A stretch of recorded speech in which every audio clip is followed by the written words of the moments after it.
Okay, guys, so let's start talking about what we mean by memory. One thing that's going to be useful is to think about the fact that in this chapter, we're actually going to we're going to have three groups of three, and that'll work across three classes in this chapter. So this first class is going to focus on the three types of memory, and then we're going to talk about the three processes of memory and the three stages of memory. Before we do anything else, I'd love for you to just take a moment and think about what your very first memory is. So the earliest thing in your life that you can remember. So maybe just pause the recording here and think about that. Go ahead and pause and then hit play once you've kind of made note of that. So once you've done that, consider what you've remembered. I'm going to make a guess that it was probably when you were at least 3 to 4 years old, that it was almost certainly for an event of some kind, as we're going to talk about, and that probably for many of you, though not for all of you, it was something surprising or scary, at least from the perspective of a child. So these three types of memory that we're going to talk about really are the three kinds of information that memory is made of. And the first one we're going to focus on is episodic memory. So let's do that a little bit. And as you can, probably think about that word episodic has the word episode in it, and these really are memories that are about the episodes of our life. This is the story of our life. It's the memories that give us the story of our life. It is often when we use memory as a noun, so when we say I have a memory of that, or I'm left with nothing but my memories, right? We use memory in that way, that it almost always is an episodic memory that we're talking about. And I'm willing to bet that it was the kind of memory you wrote down. That when I asked you to write down a memory without even questioning it, probably what you wrote down was a memory for an event, which is what episodic memories are. Episodic memories are memories for events that happen to you or memories that happen in your presence. And the interesting thing, I mean, you actually had earlier memories than your first episodic memory. So if you wrote down something from when you were 3 or 4, by then you knew your name, you knew how to walk, you knew how to do various things, you knew the people in your life. But those things, how to walk, knowing people in your life, are procedural or semantic memory, and we don't think of those as memory in the same way, at least not as a memory, the way we do episodic. So you wrote down, I'm sure, an episodic memory. And here's the thing about episodic memories. We feel really confident about these. When we remember something, it feels like we're replaying a video in our head. It feels like that is the record of evidence that we remember. I'm sure you have said to somebody at least, multiple times in your life, like, but I remember it, as if you're giving them evidence. And I bet that some of you, bet all of you actually, have had an argument at least once, probably many times, with somebody where it's a memory argument. You're saying it happened this way, and the other person saying, no, no, no, it happened that way. And essentially, you're comparing your episodic memories and finding that they're different. And each one of you is very certain that yours is right, and that for some weird reason, this other person has a wrong memory. I'm betting that you even have had arguments with people 3 minutes or less after something's happened. So somebody says something to you and you say, I can't believe you just said that. And they say, said what? I said, and they repeat something back that sounds very different. And you say, oh, no, no, no, that's not what you said, right? And so the two of you are having an argument about something that just happened, and you can't agree about what just happened, that you have different memories of it. And so, what this speaks to is how vulnerable our episodic memory is to distortion, and out false memory. That we remember things that feel accurate, but in fact are not accurate at all. And so the problem with episodic memory is this: your memory is only as good as your understanding at the time of the event. We construct memory.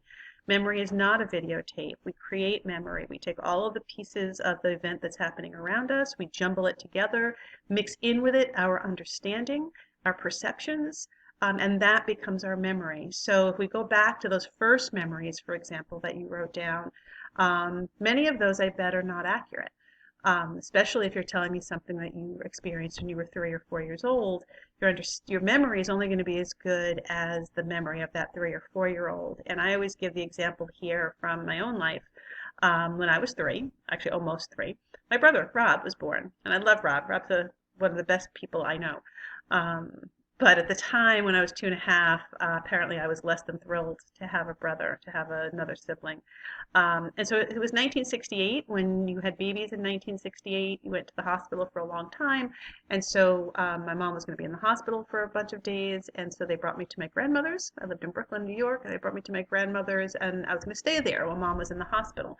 Um, and while I was there, I got sick. I got the flu or a bad cold or something. And they decided that it wasn't safe for me to come home to the new baby. But they didn't tell me that.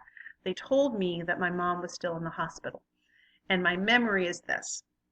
So that's all what I know factually from other people. But my memory is this. My memory is that I laid on the couch, um, not talking to anybody, all by myself, alone and abandoned for days and days and days. I don't remember the television being on. I don't remember my grandparents spending any time with me. I just remember laying there alone and abandoned. And if I want to torture my dad, I can pull out this memory and tell him, remember, Dad, when Rob was born and you guys abandoned me. And my dad gets really upset because what he says is that is not what happened. What happened is I would finish work every day. I would go to your grandmother's house instead of going home to my wife and my new baby. I would sit with you. I would have dinner with you. I would play with the baby doll that I bought you until you were asleep, and then I would go home. And I always shake my head and say, Daddy, that is not what happened. What happened is I was alone and abandoned, right? Now let's look at that. I'm pretty sure my parents didn't actually abandon me. I'm pretty sure that my Italian grandmother did not just leave me on the couch unattended to all day. But what I am pretty sure about is that I felt abandoned, that probably on some level I knew that they were back home. I'm sure I overheard my grandmother talking on the phone in her very small house in Brooklyn.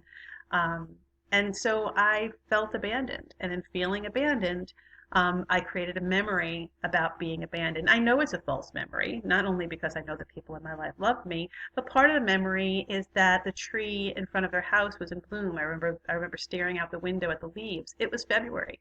The tree could not have been in bloom. And so I know that there's elements of it that are just blatantly false. So I want you to think about that first memory and think about what may or may not be accurate. Those of you that are first children, that are youngest children, may in fact have memories the rest of your family tells you you couldn't have remembered because you weren't born yet, but you heard them tell stories about it. And so in hearing the stories, you've created memory. Oh, I want to go back here a second. I don't want to quite go there yet.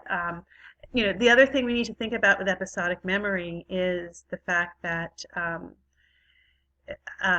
we need to think about this with witness testimony, because witness testimony, of course, is simply episodic memory. It's just somebody else's memory memory of something that happened. Sorry, I started choking. So it's just somebody else's memory of something that happened, and that's problematic. So if you have a single person giving witness testimony, they may be giving distorted or false testimony, even if they believe they're giving accurate testimony.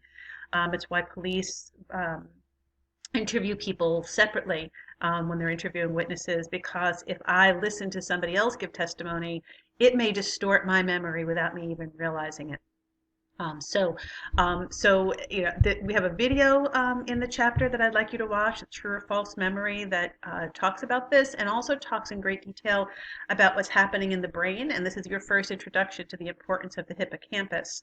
But the hippocampus is not where memory is stored, but it's our directory, and it's grabbing little pieces of memory from all over the brain. So if I witness something, I see things, and that is processed by my occipital lobe, my visual cortex.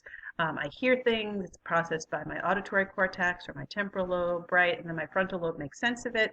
So there's all these little pieces the hippocampus brings together to make memory. So go ahead and watch that video, and then we will come back together and talk about the other types of memory.